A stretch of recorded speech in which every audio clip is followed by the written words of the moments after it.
First time నేను 7 శనివారాల వ్రతం అనేది 2023లో చేసుకున్నాను. 2024లో కూడా నాకు చేసుకోవాలనిపించి చేసుకున్నాను. అండ్ మళ్ళీ ఇప్పుడు 2025లో స్టార్ట్ చేయాలని చెప్పి నిన్న ఏకాదశి శనివారం ఈ 7 శనివారాల వ్రతాన్ని స్టార్ట్ చేశాను. అయితే ఇదివరకు నేను ఈ వ్రతాన్ని వావ్మామ్ ఛానల్లో షేర్ చేసుకున్నాను. బట్ ఇప్పుడు మన సంధ్యాస్ డైరీ ఛానల్లో కూడా షేర్ చేసుకోవాలనే ఉద్దేశంతో ఆ పూజా విధానం మొత్తం కూడా మీతో షేర్ చేసుకోవాలని ఈ వీడియోతో మీ ముందుకైతే వచ్చేసాను. అందరికీ నమస్కారం అండి. సంధ్యాస్ డైరీ ఛానల్కి స్వాగతం సుస్వాగతం. నేను మీ సంధ్య. ఎలా ఉన్నారు మీరందరూ? నేనైతే చాలా బాగున్నాను. మీరు కూడా బాగున్నారని ఇంకా బాగుండాలని ఆ దేవుణ్ణి మనస్ఫూర్తిగా కోరుకుంటున్నాను. అయితే నేను ఇప్పుడు చేస్తున్నప్పుడు కలశం పెట్టుకోకుండా చేస్తున్నాను. ఇంతకుముందు కలశం పెట్టుకొని చేశాను. ఆ పూజా విధానమే ఇక్కడ మీతో షేర్ చేసుకుంటున్నాను.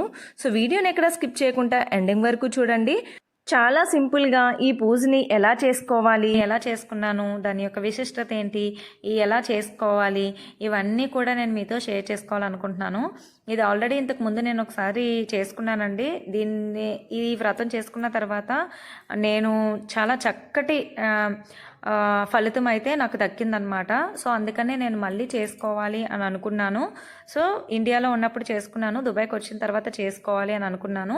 అప్పుడు మా హస్బెండ్ పక్కన లేరు కాబట్టి ఇప్పుడు మా హస్బెండ్ అండ్ పిల్లలతో కలిసి చేసుకోవాలనుకున్నాను కాబట్టి దీనైతే చేసుకుంటున్నాను అనమాట. సో మొదటి వారం నా పూజ ఎలా జరిగింది, నా వ్రతం ఎలా చేసుకున్నాను, ఇవన్నీ కూడా మీతో షేర్ చేసేసుకుంటాను. సో వీడియోని ఎక్కడ స్కిప్ చేయకుండా ఎండింగ్ వరకు చూసేయండి. అండ్ అలాగే ఫస్ట్ టైం మన ఛానల్లో ఈ వీడియోని చూసేవాళ్ళు సబ్స్క్రైబ్ చేసుకోండి. వీడియో మొత్తం చూసిన తర్వాత మీకు నచ్చినట్లయితే లైక్ చేయండి, ఇంకొంతమందికి యూస్ఫుల్ అనుకుంటే షేర్ చేయండి. మీ అమూల్యమైన చేతులతో ఒక చిన్న కామెంట్ కూడా ఇచ్చేసేయండి. అయితే ఈ వ్రతానికి మనం ప్రతిరోజు ఎలా అయితే ఉదయాన్నే నిద్ర లేస్తామో అలాగే చక్కగా నిద్ర లేచిన తర్వాత ఇల్లంతా కూడా శుభ్రం చేసుకొని తలారా స్నానం చేసిన తర్వాత పూజకి సంబంధించిన పనులన్నీ మనం స్టార్ట్ చేసుకోవాలి. సో ఈ 7 శనివారాల వ్రతంలో మనకి ముఖ్యంగా పిండి దీపాలు చాలా ఇంపార్టెంట్. వెంకటేశ్వర స్వామికి పిండి దీపాలు అంటే చాలా ప్రీతికరం అంటండి.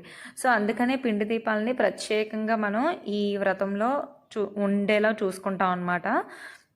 సో అందుకనే దానికోసం నేను సిద్ధం చేసుకుంటున్నాను.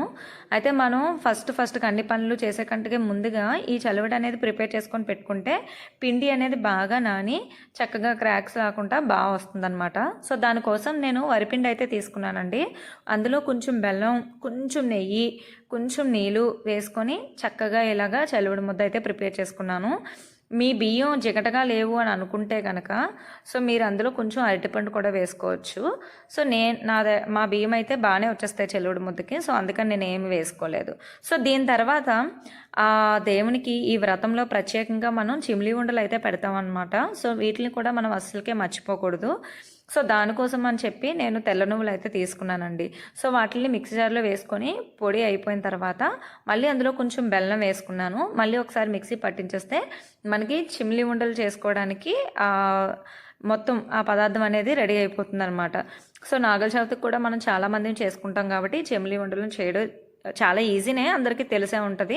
సో కాకపోతే ఈ వ్రతంలో ఇది ప్రత్యేకం అని చెప్పి మీకు ఒకసారి చూపించేస్తున్నాను అనమాట. సో నేను ఉదయాన్నే ఇల్లంతా క్లీన్ చేసుకొని ఇంటి ముందు మంచిగా ముగ్గు అయితే అవన్నీ వేసేసుకున్న తర్వాత దేవుడి దగ్గర చక్కగా అన్ని సంబంధించినవి నేను పెట్టేసుకున్నాను. అయితే ముందుగా ఒక పీట అయితే మనం ఉంచుకోవాలి. అండ్ అలాగే పూజ కోసం ఒక ఫోటో అయితే పెట్టుకోవాలి. మీ దగ్గర విగ్రహాలు ఉంటే చక్కగా విగ్రహాలు కూడా ఉంచుకోండి.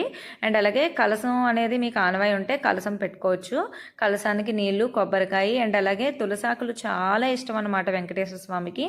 అందుకని తులసాకులు, పూజకి పువ్వులు అండ్ అలాగే పసుపు వినాయకుడు, అక్షింతలు, ప్రసాదం ఏమైనా పెట్టాలనుకుంటే అవి, కలసం కోసం జాకెట్ ముక్క. సో ఇవన్నీ కూడా నేనైతే సిద్ధం చేసేసుకున్నాను అనమాట. నెక్స్ట్ వచ్చేసి మనం ఈ వ్రతంలో ఇంకొక ప్రత్యేకం ఏంటి అని అంటే నువ్వుల నూనె వాడి మనం దీపారాధన చేసుకుంటే చాలా మంచిదంటండి. సో అందుకనే ప్రత్యేకంగా నువ్వుల నూనె వాడండి ఈ వ్రతంలో. సో మా దగ్గర నువ్వుల నూనె లేదు అనుకునే వాళ్ళు ఆవు నెయ్యి కానివ్వండి, అది కూడా లేదు అనుకునే వాళ్ళు కొబ్బరి నూనె కానివ్వండి వాడుకోవచ్చు. కానీ నువ్వుల నూనె ఉంటే చాలా మంచిదన్నమాట. సో నేనైతే ఫస్ట్ పూజ కోసం అని చెప్పేసి చక్కగా పూజ చేసుకునే చోట్లోనే పీట అయితే పెట్టేసుకున్నానండి. పీట పెట్టేసుకొని దానికి పసుపు రాసేసుకొని నేను మంచిగా పద్మ ముగ్గు అయితే వేసేసుకుంటున్నాను అనమాట. సో పసుపు రాసుకొని బొట్లు పెట్టుకొని ఆ దేవుణ్ణి ఆహ్వానించుకుంటే ఎంత ఆనందంగా ఉంటుందో. ఇంట్లో కూడా ద్వారబంధాలకు కానివ్వండి, దేవుడి గారి దగ్గర కానివ్వండి, ఇంటి ముందున ముగ్గులో కానివ్వండి, పసుపు కుంకుమలతో కొంచెమైనా అలంకరించుకుంటే లక్ష్మి అనేది ఎప్పుడు కూడా మన ఇంట్లో ఉంటుంది. అండ్ అలాగే పాజిటివ్ వైబ్స్ కూడా మనకి చాలా ఎక్కువ ఉంటాయి అన్నమాట. సో ఇక్కడ నేను దేవుడికి ఆసనం అనేది ఏర్పాటు చేసేసుకున్న తర్వాత దానిపైన ఒక ఉతికిన క్లాత్ అయితే వేసేసుకున్నాను అనమాట. సో అలా క్లాత్ వేసేసుకున్న తర్వాత దేవుడి యొక్క చిత్రపటం, మీ దగ్గర విగ్రహాలు ఏమైనా ఉంటే ఆ విగ్రహాలు, సో అవన్నీ కూడా పెట్టుకొని చక్కగా దేవుడికి చందనం అండ్ అలాగే కుంకుమతో బొట్లు అనేవి పెట్టుకోవచ్చు అనమాట. సో నా దగ్గర విగ్రహాలు ఏమీ లేవు కాబట్టి నేను ఓన్లీ పటం ఒకటే పెట్టుకున్నాను. సో కంపల్సరీ లక్ష్మీదేవిని కూడా ఉంచుకునేలాగా చూసుకోండి. ఎందుకంటే వెంకటేశ్వర స్వామి యొక్క హృదయంలోనే మనకి లక్ష్మీదేవి ఉంటుంది కాబట్టి సో ఆ తల్లిని ఉండేలాగా మనం చూసుకోవాలి. అండ్ అలాగే నేను కలసం కోసం అని చెప్పేసి కొన్ని నీళ్ళు, అందులోకి అక్షంతలు, పుష్పం, పసుపు, కుంకం, ఇంకా మంచి స్మెల్ రావడం కోసం యాలకులు, లవంగాలు ఇవన్నీ కూడా వేస్తూ ఉంటారు. కుదిరితే అవన్నీ కూడా వేసుకోండి, నేనైతే వేయలేదు.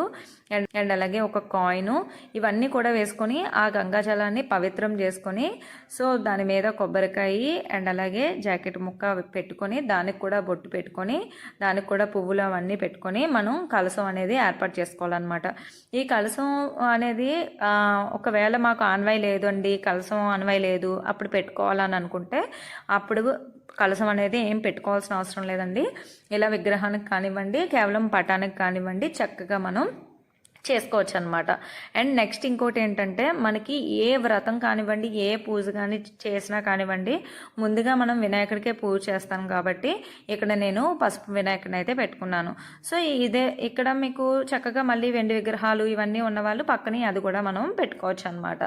సో ముందుగానే మనం వినాయకుడిని పూజ అంతా కూడా బాగా జరగాలి, అంతా కూడా మంచిగా అవ్వాలి అని చెప్పేసి వినాయకుడికి వస్త్రము, పసుపు, కుంకుమ అండ్ అలాగే నైవేద్యంగా బెల్లం ముక్క, అరటిపండు ఉంటే అరటిపండు ఇవన్నీ కూడా సమర్పించుకొని మనం మిగతా మళ్ళీ ఏర్పాట్లన్నీ కూడా మనం చేసుకుంటూ ఉండాలన్నమాట.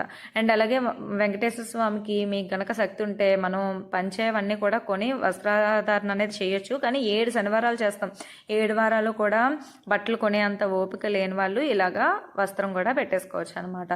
అండ్ అలాగే పిండి దీపాలు చాలా చాలా చాలా ఇంపార్టెంట్ అని చెప్పేసి అన్నాను కదండి. అయితే చాలా మందికి ఉండే క్వశ్చన్ ఏంటంటే పిండి దీపాలు ఎన్ని పెట్టాలి అని చెప్పేసి అంటూ ఉంటారనమాట. ఈ 7 శనివారాలు అనేసరికి అంటే 7 అనే సంఖ్య చాలా ఇష్టము అని చెప్పేసి 7 పిండి దీపాలు చాలామంది పెట్టుకుంటూ ఉంటారు. లేదు ఆఖరి వారం 7 పెట్టుకుంటాను, మిగతా వారాలన్నీ ఇలా 2 పెట్టుకుంటాను అంటే ఎలా అయినా పెట్టుకోవచ్చు అనమాట. నేనైతే ఇంతకుముందు పూజ చేశానని చెప్పాను కదండి. ఇండియాలో పూజ చేసినప్పుడు 7 శనివారాలు పూజ చేసుకున్నప్పుడు మొదటి వారం 2తో స్టార్ట్ చేశాను. అండ్ అలాగే 2వ వారం కూడా 2 పిండి దీపాలే పెట్టుకున్నాను. అలా 3వ వారం నుంచి 3వ వారం 3, 4వ వారం 4, 5వ వారం 5, అలా 7వ వారం 7 అలా చేసుకున్నాను అనమాట. అండ్ అలాగే 7 వారాలు అయిపోయిన తర్వాత ఈ పూజలో ప్రత్యేకంగా 8వ వారం వడ్డీ వారంగా జరుపుకుంటూ ఉంటారనమాట. చక్కగా దీపాలకు కూడా పసుపు, కుంకుమ, గంధం బొట్లు ఇవన్నీ కూడా పెట్టేసుకున్న తర్వాత ముడుపు అనేది ఏర్పాటు చేసుకోవాలన్నమాట. సో ఈ ముడుపు మనం ఎందుకు కట్టుకుంటామంటే, సో వెంకటేశ్వర స్వామికి ముడుపు అంటే చాలా ఇష్టం కదండి. నెక్స్ట్ వచ్చేసి మనం ఏదైనా ఒక కోరిక కోరుకొని ఈ వ్రతం అనేది ఆచరిస్తూ ఉంటాం కదా. సో ఈ ముడుపు కట్టుకొని మన కోరికని అక్కడ పెట్టుకొని ఆ కోరిక నెరవేరిన తర్వాత ఈ పూజ అంతా కూడా అయిపోయిన తర్వాత తిరుపతి వస్తాను, తిరుపతి హుండీలో ఈ ముడుపు వేసుకుంటాను అని చెప్పేసి మనం ఆ దేవుని మనస్ఫూర్తిగా నమ్ముకొని దీపారాధన చేసుకొని పూజ అనేది చేసుకోవాలన్నమాట. అయితే ఇక్కడ ముడుపుకు బదులుగా ఎవరికైనా సొంత ఇల్లు కట్టుకోవాలి అనే కోరుకుందనుకోండి, సో సొంత ఇల్లు యొక్క ప్రతిమ కూడా అక్కడ పెట్టుకోవచ్చు. వెండి ప్రతిమ ఇలాగా పెట్టుకొని 7 వారాలు అయిపోయిన తర్వాత మనం వెంకటేశ్వర స్వామి గుడికి వెళ్ళినప్పుడు అక్కడ అందులో వేసేయచ్చు అనమాట. లేదు ఎలాంటి కోరికైనా సరే ముడుపు కట్టుకొని ముడుపు పెట్టుకున్నా సరిపోతుంది. నేనైతే ఇక్కడ 11 రూపాయలు పెట్టుకున్నాను, కానీ ఇంకా వెళ్ళినప్పుడు మనం ఎక్స్ట్రా డబ్బులు కూడా వేసుకోవచ్చు అనమాట. 11 అంటే 11 అని కాదు, ఇంకా మనం ఎక్స్ట్రా కూడా వేసుకోవచ్చు అనమాట. సో ప్రజెంట్ చాలా రోజులు మేము ఇండియాకి వచ్చినప్పుడు కదండి తిరుపతి వెళ్ళాలి. సో అప్పటి వరకు కాగితం డబ్బులు అలా అంటే అందులో కొంచెం మనకి ఎలా ఉంటుందో తెలియదు కదా, అందుకని చిల్లర డబ్బులు వేసుకొని మనం ముడుపు కట్టుకుంటే మనం వెళ్ళేటప్పుడు ఎక్స్ట్రా వాటితో ఇంకా మనం 1000, 16 కానివ్వండి, అలా మన శక్తి మేరకు మనం డబ్బులు అనేవి వేసుకోవచ్చు అనమాట. సో ఇలాగా మనకి షోడశోపచార పూజ అంతా కూడా మనం చేసుకోవచ్చు. అయితే నైవేద్యాల విషయానికి వస్తే మన దగ్గర ఏది ఉంటే అది మనం సమర్పించుకోవచ్చు అనమాట. సో ముఖ్యంగా మనకి చిమ్లు ఉండలు ఉండేటట్టు చూసుకోండి. అండ్ అలాగే వడపప్పు చలిమిడి ఉండేలాగా చూసుకోవాలి. నల్ల ద్రాక్ష పళ్ళు ఉంటే చాలా మంచిదన్నమాట. సో ఇలా నైవేద్యం కింద నేనైతే ఈరోజు పొంగల్ అయితే పెట్టుకున్నాను. అంటే పప్పు, బియ్యం, మిరియాలు ఇవన్నీ కూడా వేసి ఉడికించేసి పెడతాం కదండి, అలా చేసుకున్నాను. పులిహోర కానివ్వండి, గారెలు కానివ్వండి, ఇలా ఏదైనా ఒకటి పెట్టుకోవచ్చు. సో తాంబూలము, ఇంకా మిగతావన్నీ కూడా ఫ్రూట్స్ కానివ్వండి, ఇంకా అవన్నీ కూడా మన ఇష్టం అన్నమాట. అయితే ప్రత్యేకించి ఇందులో స్వామివారికి ఇష్టమైనటువంటిది ఇంకొకటి తులసి అండి. తులసి మాలతో కనుక, తులసి ఆకులతో కనుక మనం ఈ పూజను చేసినట్లయితే ఇంకా ఇంకా ఇంకా ఇంకా మంచిదనమాట. సో ఆ స్వామివారికి ఇష్టమైనవి అవన్నీ కూడా. సో అందుకే ముఖ్యంగా అవన్నీ ఉండేటట్టు చూసుకోవాలి. మిగిలినవి ఇన్ని నైవేద్యాలు అన్ని నైవేద్యాలు అలా ఏముండదు. కానీ 7 వారాలు కూడా కంప్లీట్ అయిపోయిన తర్వాత లాస్ట్ వారం 7వ వారం ఏదైతే ఉంటుందో 7వ వారం మాత్రం 7 రకాల పువ్వులు, 7 రకాల పళ్ళు, 7 రకాల నైవేద్యాలు, 7 దీపాలు ఇవన్నీ కూడా వేసుకుంటారనమాట. నెక్స్ట్ ఇంకోటి వచ్చేసి పిండి దీపాల్లోకి నేను ఒత్తులు వేసుకున్నాను కదండి, అవి కూడా 7 దూదొత్తులు కలిపి ఒక ఒత్తిగా చేసుకొని నేను ఒత్తి వేసుకున్నాను అనమాట. సో అలాగా మనం 7 వేసుకోవచ్చు. లేదు మేము 2 ఒకే ప్రమిదలో 2 దీపాలు పెట్టుకుంటాము అనుకునే వాళ్ళు 3 ఒకటిగాను 4 ఒకటిగాను చేసుకొని 2 2గా పెట్టుకోవచ్చు అనమాట. సో కొంతమంది అలా ఒకటి పెట్టకూడదు 2 పెట్టుకోవాలి అని అనుకుంటారు. సో నేనైతే ఎప్పుడు ఇలాగే చేసుకుంటాను కాబట్టి, ఇలాగే చేసుకున్నాను కాబట్టి ఇప్పుడు కూడా ఇలాగే పెట్టుకుంటున్నాను అనమాట. నెక్స్ట్ ఇంకొకటి వచ్చేసి చక్కగా ఈ పూజ అయ్యేంత వరకు మనం ఏమీ తినకుండా పూజ చేసుకుంటే చాలా మంచిది. ఇఫ్ ఇన్ కేస్ మనకి ఏమైనా హెల్త్ ఇష్యూస్ అలా ఉండి, లేకపోతే నేను తినకుండా ఉండలేను అనుకునే వాళ్ళు చక్కగా తినేసి కూడా మనం ఈ పూజలో కూర్చోవచ్చు అనమాట. అండ్ అలాగే ఉదయాన్నే పూజ అంతా అయిపోయిన తర్వాత చక్కగా ఆ రోజు విష్ణుమూర్తి అవతారంలో ఉన్నటువంటి ఏ టెంపుల్కైనా సరే మనం వెళ్ళి దండం పెట్టుకోవచ్చు. అక్కడ కూడా దీపారాధన ఇవన్నీ కూడా చేసుకోవచ్చు అనమాట. సో మాకు ఇక్కడ దుబాయ్లో టెంపుల్స్ అవి ఏమి ఉండవు కాబట్టి ఇంకా నేనైతే ఎక్కడికి వెళ్ళను అనమాట. సో ఇండియాలో ఉన్నప్పుడైతే వెళ్ళేదాన్ని. నెక్స్ట్ ఇంకొకటి, ఈరోజు ఎవరికైనా సరే మనం పిలిచి తాంబూలం ఇచ్చుకోవచ్చు. వాళ్ళకి మన శక్తి మేరకు భోజనం కూడా పెట్టుకోవచ్చు. నేను అయితే ఇండియాలో ఉన్నప్పుడు 7 వారాలు చేసుకున్నానని చెప్పాను కదండి. 7 వారాలు కూడా కంప్లీట్ అయిన తర్వాత లాస్ట్ వారం అందరినీ చాలా ఎక్కువ మందిని పిలుచుకొని అందరికీ ఒకేసారి భోజనం పెట్టుకొని తాంబూలం అయితే ఇచ్చుకున్నాను అనమాట. అండ్ అలాగే కలసం మీద పెట్టినటువంటి జాకెట్ ముక్క కూడా రెగ్యులర్గా ఒకటే ఉంచుకోవచ్చా లేకపోతే మార్చాలా అనే విషయానికి వస్తే ఒకటే ఉంచుకోవచ్చు అంటండి. నేనైతే ఇండియాలో ఉన్నప్పుడు ఏం చేశానంటే 7 వారాలు కూడా 7 కొత్త జాకెట్ ముక్కలు కొని పెట్టేదాన్ని. అవి లాస్ట్ వారంలో అందరికీ తాంబూలం ఇచ్చుకున్నప్పుడు ఆ జాకెట్ ముక్కల్నే తాంబూలంగా ఇచ్చేసాను అనమాట. బట్ మనం ఒకటే 7 వారాలు కూడా పెట్టుకోవచ్చు అంట, దాన్ని పక్కకు తీసేసి. సో నేను అందుకనే 7 వారాలు కూడా ఇదే జాకెట్ ముక్క నేను పెట్టుకుంటాను అనమాట.